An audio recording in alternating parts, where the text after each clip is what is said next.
Noong nakaraang episode ay tinalakay natin ang mga lungsod na kokonti ang mga naninirahang mahihirap. Ngayon naman sa videong ito ay ating alamin ang mga lungsod sa Pilipinas na mayroong pinakamaraming mahihirap ayon o batay sa poverty incidence rate ng mga lungsod. Ito ay ang paghahambing ng kita ng isang tao o pamilya sa isang itinakdang poverty threshold o pinakamababang halaga ng kita na kailangan upang matugunan ang mga pangunahing kailangan or basic needs ng isang pamilya. Ang mga taong ang kita na mas mababa dito ay tinuturing na lubhang mahihirap. Kaibigan, baka kasali na dito ang ating syudad, kalmahan lang natin. Narito ang mga lungsod na may mas maraming mga mahihirap base sa ratio ng populasyon sa poverty incidence rate. Pero bago yan ay huwag kakalimutang mag-subscribe, like at share sa ating mga videos at pindutin mo na din ang kampana para laging updated ka sa ganitong klaseng video.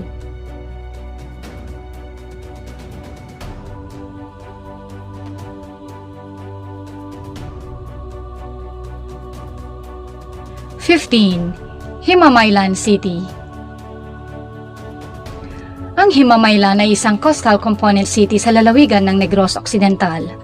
Mayroong populasyon na 116,240 at ang poverty incidence rate ay 23.96%. Ang pangunahing kabuhayan ng mga lokal ay pangingisda, pagsasaka ng tubo at produksyon ng asukal, palay, mangga at pag-export ng ethanol. 14. Sagay City. Noong 2020, nagtala ang Sagay City ng populasyon na 148,894. Lahat ay naninirahan sa isang hugis ice cream na 330.34 square kilometer na lupain. Ang Sagay City ay matatagpuan sa hilagang silangan na baybayin ng Negros Island. Mayroon itong poverty incidence rate na 24.10%.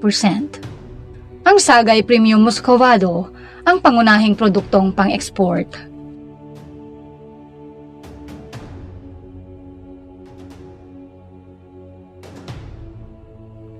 Cadiz City.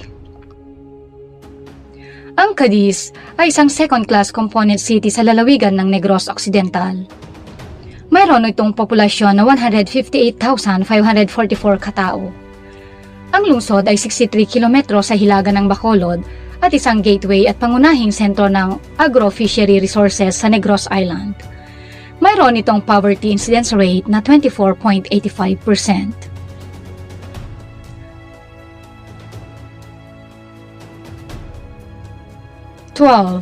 Escalante City.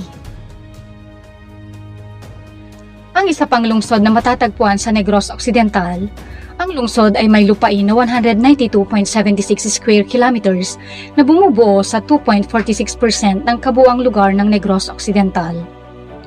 Ang populasyon nito ay 96,159. Ito ay kumakatawan sa 3.67% ng kabuuang populasyon ng lalawigan.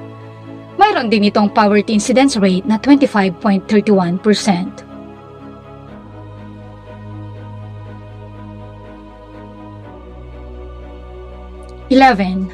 Dapitan City. Ang Dapitan ay isang third-class component city sa lalawigan ng Zamboanga del Norte. Mayroon itong populasyon na 85,202 katao at poverty incidence rate na 27.12%. Ang lugar kung saan si Jose Rizal ay pinatapon ng mga kolonyal na otoridad ng Espanya. Ang pangunahing gawaing pang-ekonomiya ng Dapitan ay pangingisda at agrikultura.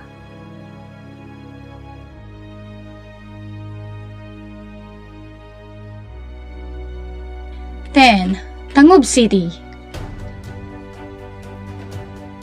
Matatagpuan ang lungsod sa lalawigan ng Misamis Occidental. Mayroon itong populasyon na 68,389 katao at poverty incidence rate na 27.50%. Ang pangunahing hanapbuhay sa lungsod ay pangingisda. Sa Pangil Bay, mga hipon at alimango ang karamihang nahuhuli dito.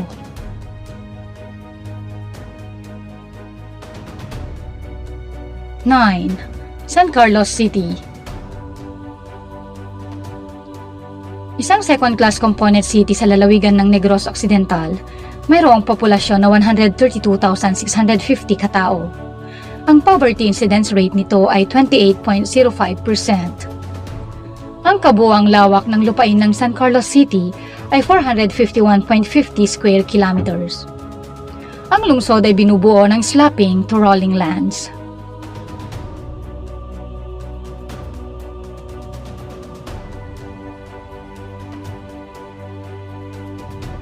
Eight, Cabancalan City. Isang first-class component city sa lalawigan ng Negros Occidental. Ayon sa 2020 census, mayroon itong populasyon na 200,198 katao. Ang Cabancalan ng pangalawang may pinakamataas na gross at net income na lungsod sa Negros Occidental, kasunod ng Bacolod. Sa kabila ng mataas na kita ng lungsod, ang poverty incidence rate nito ay umabot ng 28.57%.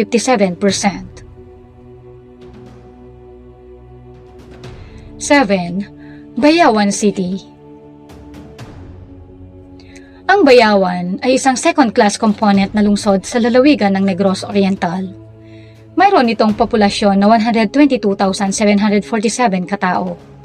Ang poverty incidence rate ay 29.50%. Ang mga kita mula sa land farming, livestock production, aquaculture activities at marine fishing ay isang malaking kontribusyon sa kita ng lungsod. 6. Bayugan City. Matatagpuan sa hilagang bahagi ng Agusan del Sur, ang Bayugan ay ang cut-flower capital ng lalawigan dahil sa kumikita nitong industriya. Ang lungsod ay isa rin sa mga pangunahing producer ng bigas at gulay sa lalawigan at mga karatig nito. Ang poverty incidence rate ay 31.50%. 5. Gihulngan City. Isang fifth-class na lungsod sa lalawigan ng Negros Oriental. Ito ay may populasyon na 102,656 katao. Ang pangatlo sa pinakamataong lungsod sa Negros Oriental. Ang pangunahing ekonomiya ay pang-agrikultura gaya ng tubo, kopra, mais, palay at tabako. Gumagawa din ang lungsod ng mga abaka basketry at pandan. Ang poverty incidence rate ay 31.70%.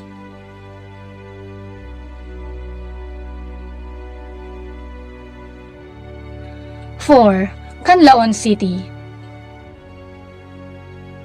Ang lungsod ng Canlaon ay matatagpuan sa lalawigan ng Negros Oriental. Ang lugar ay kilala bilang vegetable basket ng Negros Island. Mayroon itong poverty incidence rate na 33.60%. Matatagpuan ang lungsod sa layong 9.5 km mula sa paanan ng Mount Canlaon. Kaya naman ang ilang mga mountain climber ay karaniwang bumibisita sa lungsod bilang kanilang jump-off point. 3. Borongan City. Ang component city ng lalawigan ng Eastern Samar at nagsisilbing sentrong pang-ekonomiya ng buong lalawigan. Ang pangunahing kinabubuhay ay pangingisda at ang pagsasaka sa mababang lupain at kabundukan. Ayon sa census noong 2020, ito ay may populasyon na 71,961 katao at mayroong poverty incidence rate na 37.42%.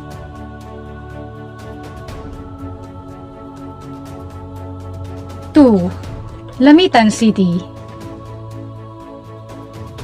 Ang Lamitan ay isang 6th-class city na kabisera ng lalawigan ng Basilan. Ayon sa census noong 2020, mayroon itong populasyon na 100,150 katao at poverty incidence rate na 52.71%.